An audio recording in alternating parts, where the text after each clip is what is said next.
This screencast is all about Mendel and heredity. And so this is the picture of Gregor Mendel. And you see that he's wearing a cross. He lived for a while in a monastery, and we'll get to that in a few minutes. So it says that he laid the groundwork for genetics. And you see some bold words here. You have traits. It tells you that they are distinguishing characteristics that are inherited. Genetics, study of biological inheritance, patterns and variation. And Gregor Mendel was the one who showed that there is traits that are inherited. They are discrete units. And many in Mendel's day thought that traits were just blended. So he was able to do a lot of experiments because he was at this monastery. And he studied plant variations. Now, the reason why he ended up at this monastery is because he was an incredibly intelligent man.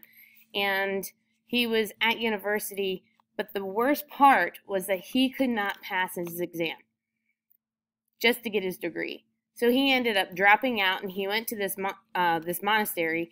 And because he knew so much about plants already, he decided he was going to do some experiments. So right now, he made 3 key decisions in his experiment. So he was going to control overbreeding. He was going to use purebred plants. Right? You may say, what is a purebred plant? A purebred plant means that you have every plant the same from generation, and generation before it. So think about a purebred dog. If I get a purebred dog, that means that the dog, the mom dog and the dad dog were the same breed of dog. And their mom dogs and their dad dogs were the same breed of dog, all the way up through their ancestry. So no other type or breed of dog intermixed. That would be a purebred. Whether it is a dog, a cat, whatever, a plant, any animal, any plant that doesn't have any other type of DNA from another species is a purebred. Then we also have C. He was going to make observation of either or traits. All right, so only appear 2 different ways. This is what he saw when he was looking at his patterns of inheritance of the plants that he had. So there was a dominant trait that he found eventually. There was smooth, there was wrinkled. There was yellow seed color, there was green. There was a pod shape, there was inflated and constricted. There was green, there was yellow pod colors, purple flowers, white flowers. The flower location was at the leaf junction or at the tips, and the plant size was either tall or it was dwarfed or short. So he did an experiment. So they call it experimental design. You'll hear that throughout your schooling. He chose pea plants because they reproduced pretty quickly, and he could control how they made it. So at here, the bottom it says, Mendel transferred pollen from a second flower to the pistil of the other original flower. So later on in the year, we're going to be looking at flowers, and you're going to be able to understand their reproductive cycle. Mendel already understood that reproductive cycle. Remember, he was incredibly intelligent. He just couldn't pass the test. So he knew everything about flowers, and he knew how the boy part matched with the girl part. So that's exactly what he did. Otherwise, we've already talked about reproduction. The plants are asexual. They also have the ability to cross-pollinate, which would be sexual. What you need to understand, though, is he interfered here, which is perfectly fine. It would happen in nature, but he wanted to see what would happen. So when you see over here on this side, these are all for one plant. So a tall plant had purple flowers, yellow seed color, and smooth peas. The short plant always had a white flower with constricted pod shape, yellow leaves, wrinkled pea shapes. So he would pollinate or allow them to self-pollinate the purple flowers with another purple flower plant, and they would always be purple flowered plants, purebred. The short white flowered plant, excuse me, always, when it self-pollinated, would have offspring that were short with white flowers. That means purebred. In this example, he is taking some of the reproductive part from the purple flower and some from the white flower to see what would happen. So this is where it goes. Crossed purebred white flowers with purebred purple flower pea plants.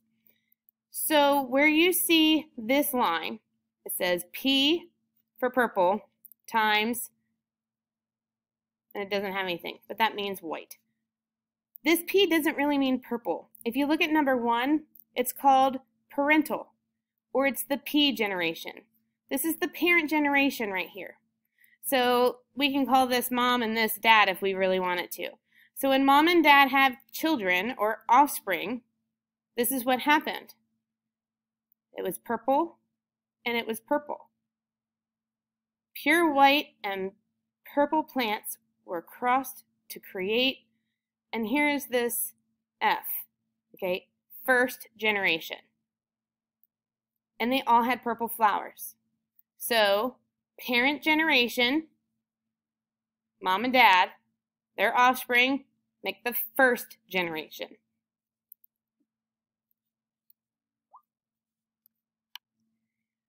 So that was the first experiment after all of the observations he did. Now in this picture, it tells you that the offspring, these offspring, were allowed to self-pollinate. Now remember, self-pollinating means asexual, which means they were able to reproduce on their own. So that means that this flower was able to reproduce on its own. This flower is able to reproduce on its own. So if we just look at this one right here, it comes out to F2, which means second generation. This means second generation. And it came out to 1, 2, 3 purple flowers and 1 white flower. Now this isn't exact. Not every time are you going to have 4 offspring. Not every family out there has 4 children. So what happened is he was watching and counting and finding a ratio. And when there was 2 purple flowers made from a purple and a white flower mix, the outcome always was purple, purple, purple, white. So what looks to be is that the white flower trait, or the trait for white, was hidden. It didn't disappear, because it looks like it disappeared here in the first generation. It was just hidden, because it showed back up here in the second generation. So he began to observe patterns. And remember all those different traits I showed you before. All the pea shape, pea color, flower color, all of these. He looked at them and he found a dominant and a recessive trait with almost a 3-to-1 ratio all the way across. So here we have 5,474 round pea shapes to 1,850 wrinkled shapes. Remember, these were all the tall plants. These were all the short plants. So take a second and look at that. You can pause the video. So Mendel made 3 important conclusions.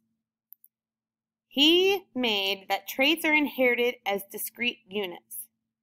What does that mean? He explained why the individual traits persisted without being blended or diluted.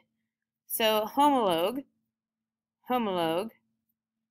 See this red part right here? This is what he's saying is one gene. And so if that gene was for tall, and this gene was for tau, and this gene was for tau, and this gene was for tau, that is going to be my homologous pair. Two other key conclusions collectively called the law of segregation.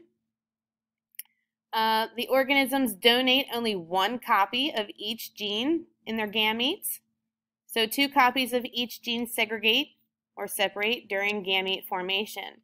So you should recognize this as meiosis.